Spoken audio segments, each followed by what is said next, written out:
आती है वो तो पता ही नहीं रहता है, वरना तो इतना न्यूज़ तो पेपर में आ जाना चाहिए कि हमको पढ़ाना ही नहीं पड़ता, आप खुद उसको पढ़ लेते हैं। हालात ये है कि हम न्यूज़ पेपर पढ़ते हैं, आज मेरा 1 डेढ़ घंटा बर्बाद हो गया है कि कुछ तो निकल जाए, 2-3 पेपर मैंने खंगाला, कुछ नहीं निकला। खास करके ये हिंदी वाले पेपर में, इंग्लिश वाले में तो बहुत सारी चीज़ निकलता है, दैनिक जागरण हिंदी जो है उसमें कुछ निकलता है, फिर वो जनसंता वगैरह जाके देखो, फिर थोड़ी मुश्किल हो जाती है। ठीक है, तो ये आईएमएफ की चेतावनी है, और आईएमएफ में कहा है कि भारत का घरेलू कर्ज जो है कि विस्फोटक स्तर पे है। भारत का कर्ज का जो स्तर है वो जीडीपी के लगभग लगभग बराबर हो गया है। जीडीपी का मतलब होता है कि आपकी जितनी जीडीपी है, यानी एक साल में जो भी आप प्रोडक्शन करते हैं, एक क्या कहते हैं जोग्राफिकली बॉर्डर के अंदर जितना भी जीडीपी है आपका, उसका 99% उतना ही कर्ज भी हो गया है। 2016 में ये आंकड़ा जो है कि 45% का था, 2024 में बढ़ के जो है कि 99% पे पहुंच गया है।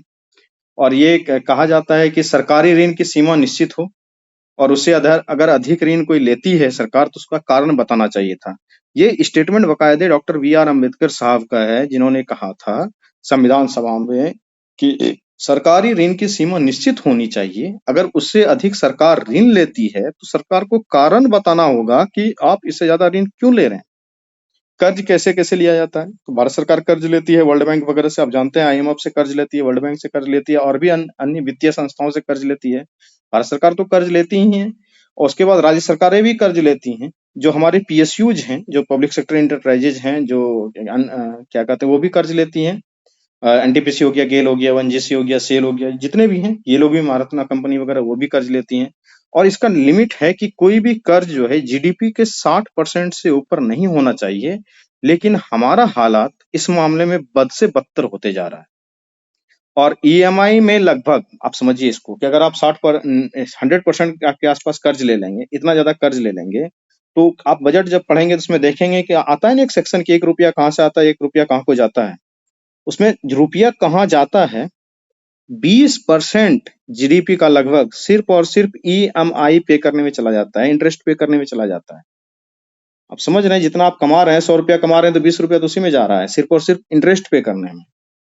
तो ये सरकारों को ध्यान रखना होगा, इस तरीके से बेहताशा कर्ज नहीं लेना चाहिए। कर्ज लेना कोई बुरी बात नहीं है, लेकिन कर्ज का प्रबंधन जो है, जो अभी एफआरबीएम एक्ट वगैरह है, उसको ध्यान से सरकार ध्यान दे, और उस पर जो है कि इम्प्लीमेंट करने पे जोर देना चाहिए।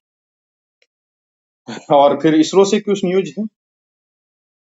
एक तो आपका एक्सपोसेट का न्यूज था, चंद्रयान 3 का न्यूज था, आदित्य L1 का न्यूज था, जो कि आप जानते हैं। जो नया न्यूज आया है वो polymer electrical membrane fuel cell का न्यूज आया है। तो एक्सपोसेट क्या था, चंद्रयान 3 क्या था, और आदित्य L1 क्या था, इसको थोड़ा सा जान लेते हैं, तो ताकि एक जो है कि लाइन में आ जाएगा सारा चीजें। तो एक्सपोसेट क्या था, वो ब्लैक होल को अध्ययन करने के लिए भेजा गया था। चंद्रयान 3 जो है कि सॉफ्ट लैंडिंग कराया गया है चंद्रमा के साउथ पोल पे। आदित्य L1 जो है कि अपने कक्षा में चला गया, लेग्रांजे 1 कक्षा में जाके पहुंच चुका है, वहां अपना काम शुरू कर चुका है। सोलर कोरोना के अध्ययन के लिए आदित्य L1 को लॉन्च किया गया है। अभी जो है वो polymer electrical membrane fuel cell, यानी कि अंतरिक्ष में ही फ्यूल बनाने का, ईंधन बनाने का, ऊर्जा बनाने का व्यवस्था जो है कि इसरो कर लिया है। इसमें इसको सफलता मिली है। यही एक न्यूज है। तो आई थिंक हमने काफी सारे न्यूज डिस्कस कर दिए। कुछ बिहार से न्यूज हैं, जो इनका मंत्रालय वगैरह चेंज हुआ है, तो बताइए शिक्षा मंत्री कौन बन गए? आलोक आलोक मेहता। मेहता। तो अभी जो वर्तमान शिक्षा मंत्री थे वो क्या कहाँ चले गए?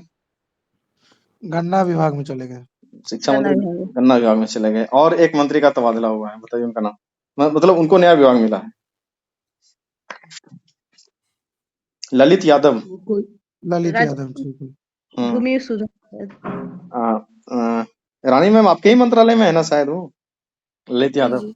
हाँ, तो राजस्व विभाग में ही आ गए हैं वो। पीएचडी एवं राजस्व विभाग और भूमि सुधार, उनको तीनों डिपार्टमेंट दिया गया, तीनों डिपार्टमेंट का भार उनके पास है।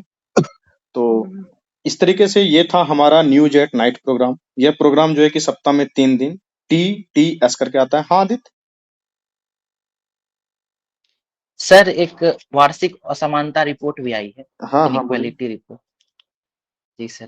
बताइए आदित्य, क्या है इनइक्वालिटी रिपोर्ट का? सर ये ऑक्सफैम द्वारा जारी किया जाता है, और इसे प्रतिवर्ष आता है। और ऑक्सफैम दरअसल सर यूके लंदन की सर एक एनजीओ है, जिसमें 21 संगठन जुड़े हुए हैं।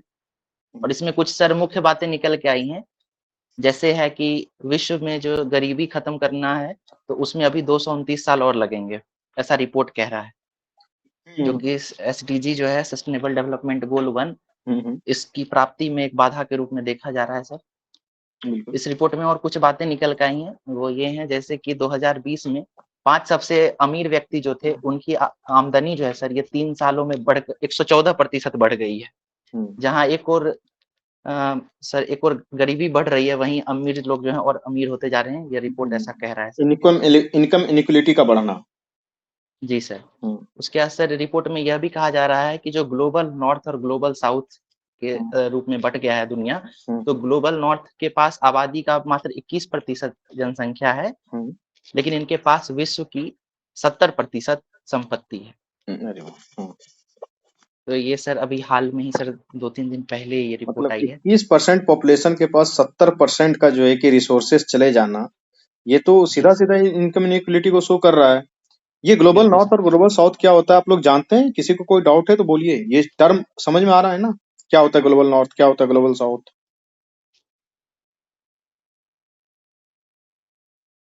मतलब सुना सुना लग रहा है या सुना सुना लग रहा है? कुछ तो बोलिए।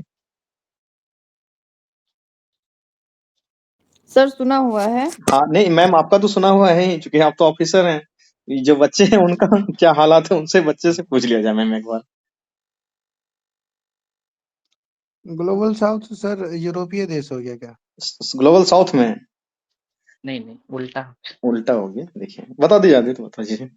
नॉर्थ में हो जाएगा सर। दरअसल दुनिया को अभी वर्तमान में ये नई ही टर्मिनोलॉजी है, कुछ दशकों से चली आ रही है। विश्व को अगर 2 धारे में बांटा जाए, नॉर्दर्न हेमिस्फीयर और साउदर्न हेमिस्फीयर के रूप में, तो नॉर्दर्न हेमिस्फीयर जो है ये ज्यादा डेवलप नजर आता है और साउदर्न हेमिस्फीयर है वो कम डेवलप नजर आता है या अंडर डेवलपिंग है। तो इसी आधार पर जो है दुनिया को बांटा गया है। तो ग्लोबल नॉर्थ में वो देश आते हैं जो डेवलप्ड हैं, जैसे नॉर्थ अमेरिका के देश हो गए, कनाडा है, यूएसए है, उसी तरह यूरोप के देश हो गए। तो ये सब नॉर्थ ग्लोबल नॉर्थ में आते हैं, जिनकी जनसंख्या कम है, जैसा अभी हम बताए कि उनके पास 21% आबादी ही है, लेकिन इनके पास संपत्ति जो है वो कुल विश्व का 70%। वहीं ग्लोबल साउथ की बात करें तो जिसमें भारत, अफ्रीकी देश, ब्राजील, अर्जेंटीना ऐसे देश आते हैं। तो इनके पास जो है कुल वैश्विक जो आबादी है वो 70% के आसपास है, लेकिन उनके पास संपत्ति का मात्र 30% हिस्सा ही। यही ग्लोबल नॉर्थ ग्लोबल साउथ।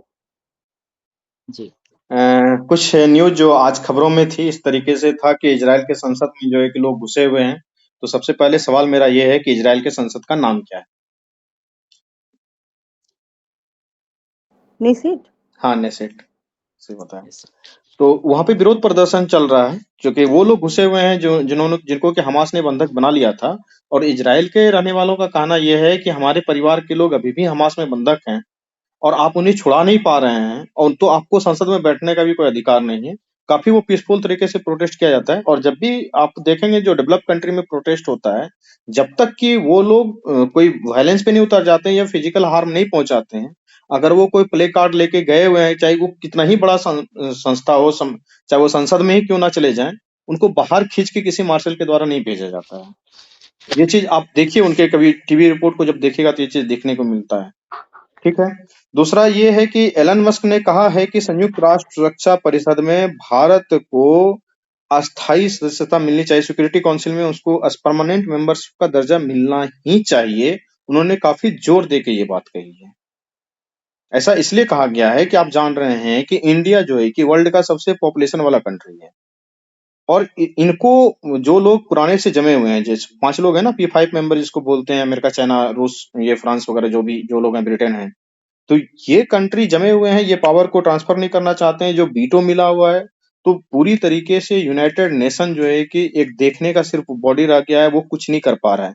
आपके आंख के सामने 2-3 युद्ध हो गया, एक रशिया यूक्रेन वाला युद्ध, उसके बाद इजराइल फिलिस्तीन वाला, उससे पहले जो एक यमन में सिविल वार चला, अफगानिस्तान का हाल आप देख रहे हैं, उससे पहले जो है कि सीरिया में असद की सरकार थी वहां पे। और इस तरीके से दुनिया कन्फ्लिक्ट जोन में जा रहा है। अभी ईरान पाकिस्तान का जो मामला हुआ, तो इसमें जो यूनाइटेड नेशन है वो कुछ भी नहीं कर पा रहा है, सिर्फ बैठे बैठे देख रहा है और कुछ नहीं कर पा रहा है। तो एलन मस्क जो कि दुनिया के सबसे अमीर व्यक्ति में से एक थे और अभी भी हैं, वो अमीर व्यक्ति हैं, स्पेस एक्स के मालिक, उन्होंने ये पुरजोर तरीके से वकालत की है कि संयुक्त राष्ट्र सुरक्षा परिषद में भारत को सदस्यता मिलनी चाहिए, और साथ के साथ उन्होंने ये भी कहा है कि जो अफ्रीका है उससे एक भी रिप्रेजेंटेटिव नहीं है संयुक्त राष्ट्र सुरक्षा परिषद में परमानेंट रूप में, तो अफ्रीका को भी जो है कि वहां से किसी एक को कलेक्टिव रूप से उसके किसी ग्रुप को उसके एक रिप्रेजेंटेशन को जो है कि उनको भी देना चाहिए, और जो पुराने लोग हैं या तो अपना पावर को छोड़े या फिर उनमें सदस्यों की संख्या जो है कि बढ़ाई जानी चाहिए। तो सवाल ये होता है कि मेंस में कई बार पूछ लिया जाता है, चाहे बीपीएससी का मेंस हो, यूपीएससी के मेंस में तो खास करके ऐसा सवाल आते ही रहता है कि क्यों भारत को जो है कि संयुक्त राष्ट्र सुरक्षा परिषद का परमानेंट मेंबरशिप मिलना चाहिए, ऐसा क्यों होना चाहिए, कोई बता सकते हैं?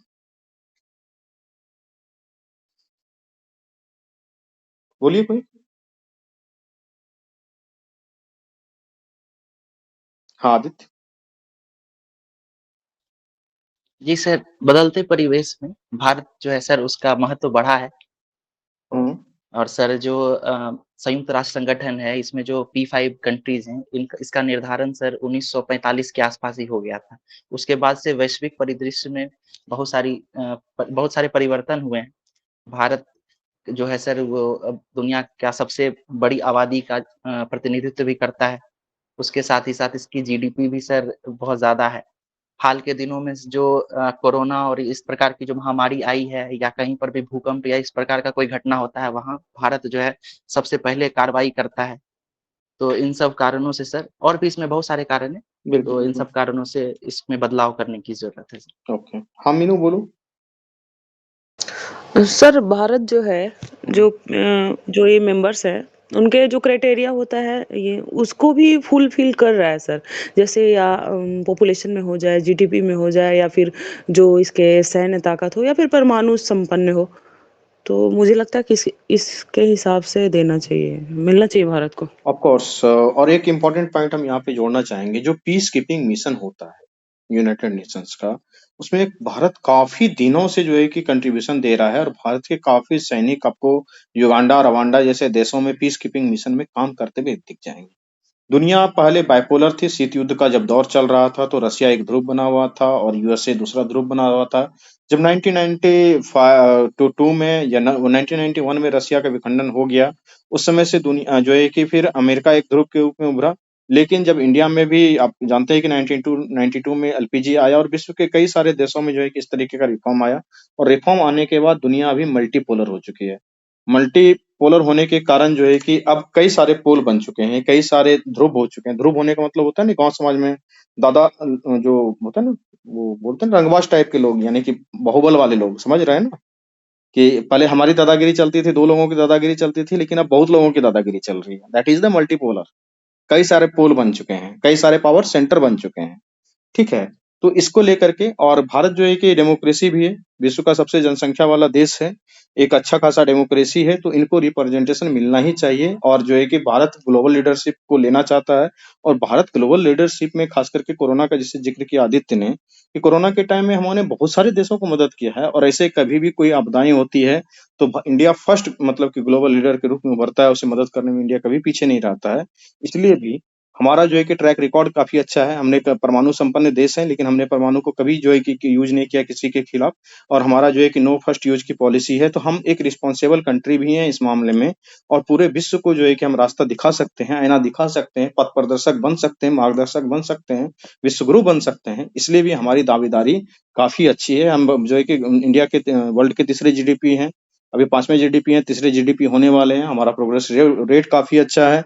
हम जो है कि ऐसे भी जब यूनाइटेड नेशन में नहीं है, फिर भी जो है कि ग्लोबल साउथ के देशों को, और खास करके डेवलपिंग देशों के एल्डर ब्रदर के रूप में हमें जाना जाता है। आप ये चीज जानते होंगे, अगर आपने यूपीएससी का थोड़ा सा भी प्रिपरेशन किया है, या चीजों को डिटेल में पढ़ने की आपकी आदत है, या इंटरनेशनल रिलेशन पे थोड़ी सी भी पकड़ हो, तो आप देख रहे हैं ना कि जब G20 का सम्मेलन हुआ तो G21 कर दिया गया।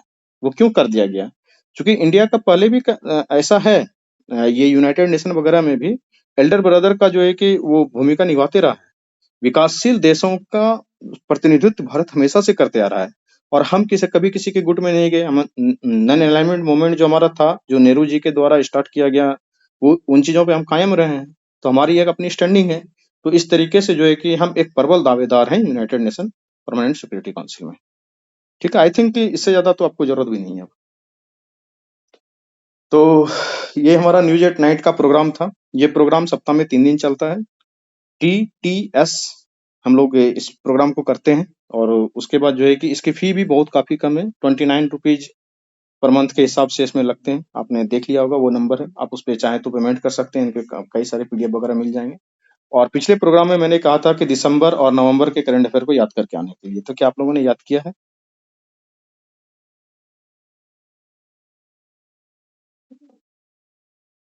रानी मैम, ऐसा है ना कि पढ़ा तो हम देते हैं अपने से ईमानदारी से, लेकिन बच्चे याद-वाद करके आते नहीं हैं। तो कुछ कहा जाए मैम, आप तो काफ़ी सीनियर हैं, काफ़ी लंबे समय से ऑफिसर हैं, कुछ समझाइए बच्चों को। इसमें क्या बताया जाए सर? अभी क्या कहते हैं पढ़ना तो खुद ही पड़ेगा। नहीं, आप देखिए 64 में भी आपने क्वालीफाई किया, 65 में भी क्वालीफाई किया, 66 में भी किया, सब में आपने इंटरव्यू दिया, 64 में से आप ऑफिसर हैं, अभी भी आप जवाब दे रही हैं, अभी भी आप पढ़ती हैं, ड्यूटी करती हैं। ये लोग करते क्या हैं? कार्तिकेयन जी, बताया जाए। इतना पढ़ा के गला फट गया, याद करके कोई आते नहीं है। बच्चे अब समझेंगे कि नहीं पढ़ना है, हम तो यही समझाते हैं हमेशा ग्रुप में भी। हाँ। करंट अफेयर्स और न्यूज़पेपर को जरूर अच्छे से फोकस करिए। देखिए, हम ही 2-3 दोस्त हैं। हम कार्तिकेयन मित्र ही हैं, आदित्य हमारा मित्र है, हम लोग साथ पढ़ते थे कॉलेज में। रानी मैम सीनियर ऑफिसर हैं। तो यही लोग जो है कि सिंसियर हैं। बाद बाकी तो सब आया राम गया राम वाली स्थिति चल रही है। अब देखिए, आदित्य ने 3-4 करंट अफेयर बीच में बोलते-बोलते लिख दिया है। ये कितने सिंसियर हैं कि ये बॉयामी गरीबी सूचकांक जो आई है, कर्पूरी ठाकुर को भारत रत्न देने की घोषणा की गई, अभी ये शाम का न्यूज है। ये अभी ये पढ़ के आए हुए हैं, तो आप समझ सकते हैं कि कोई लोग कितना एक्टिव है, और आप लोग नहीं एक्टिव रहेंगे तो कैसे काम चलेगा। तो आदि कार्तिकेयन जी हमारे साथ रानी मैम हैं, ये CO हैं, तो पहले भी बोर्ड में हमारे आती रहती थी। तो आज मैम काफी देर से आई और हम लोगों के साथ हैं।